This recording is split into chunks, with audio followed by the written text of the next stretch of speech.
You fix everyone's problems before they even ask, then wonder why your own pain goes unseen. You're the first call when something breaks, the steady hand holding the day together. But every time you fix the small things, a part of you disappears and no one notices the cost. You move through rooms like a shadow with a checklist, scanning for what's out of place before anyone else sees it. The world rewards you for holding everything together, but the more you solve, the less anyone sees what you're carrying. The real exhaustion isn't from the work, it's from the way you vanish inside it. Before this video ends, you'll see the exact moment you started mistaking precision for worth, and why the part of you that keeps fixing things is the one you're most afraid to put down. No one ever asks what you need, because you never leave space for the question. It's late evening on the train, city lights flickering past the window in quick, silent bursts. You're standing, one hand gripping the metal pole, the other scrolling through tomorrow's list. Not because you want to, but because the day doesn't stop until you're sure nothing will fall apart. The office is still in your bones.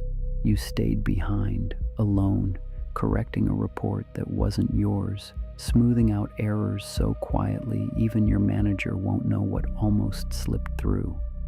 No one thanked you, but no one blamed you either. The carriage rocks gently under your feet, but your body is stiff, mind rehearsing the next set of repairs. You remember how easily you caught the mistake, fixed it before it could become a problem, and left no trace behind. You wonder, just for a moment, what would happen if you let something break? The thought tightens in your chest. You look at your reflection, washed out in the train window, capable, necessary, and entirely replaceable. Every day is a chain of small, silent calculations. Which error to erase, which mood to ease, which need to anticipate before it can turn into a problem. You never let yourself be the source of friction. If someone sighs, if a pause lingers, you're already moving to patch it, even if it means sacrificing your own time, your own rest, your own plans. The cost is buried in plain sight. Missing lunch, blowing past your own deadlines, canceling evenings because someone else's urgency becomes yours. You tell yourself it's easier this way, but the list is endless, and the feeling that your value depends on these invisible fixes never loosens its grip. Approval is oxygen. You learn to read the whole room before you could even name your own wants. Every act of precision is a silent negotiation. As long as you keep things running, maybe you'll be allowed to stay. You become the mechanism, not the person. You fix to be seen, but fixing makes you invisible. Most people rush to help for the thrill or to smooth over the surface, but you break life down to steps and processes, believing if you never miss a detail, you'll never be left behind. You perfect not for attention, but for safety. The thing that kept you safe, relentless helpfulness, perfecting every detail, is the same thing that erases you. Self-protection becomes self-erasure.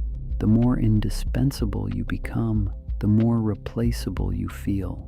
You're trusted to fix everything except your own exhaustion. There's a day when you pause before stepping in, just for a second, and realize you don't know what you want, only what needs to be done. Self-trust collapses. You can't tell if your next choice is for you or simply another move to stay needed. You start to wonder if you've ever actually chosen, or if you've only ever responded. Who are you when the list is empty and there's nothing left to fix? When the role falls away, the only thing left is the part of you that learned to be precise because being yourself felt too risky. You confuse being needed with being seen.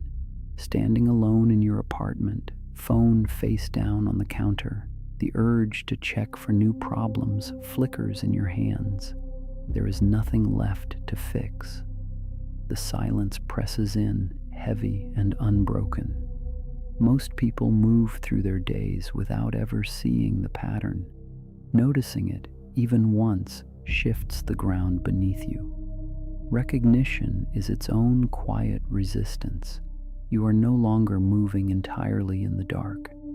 The moment you catch your hand reaching for the next problem, when the urge flickers and the list is empty, pause and ask, what part of me is trying to survive by staying useful right now?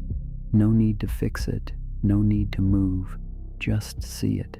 There is a next step after noticing. It is already in the description of this video.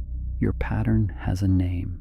The free archetype PDF, find it at the link in the description of this video at InnerCodex.app, maps exactly how this runs in you as one of 144 archetypes.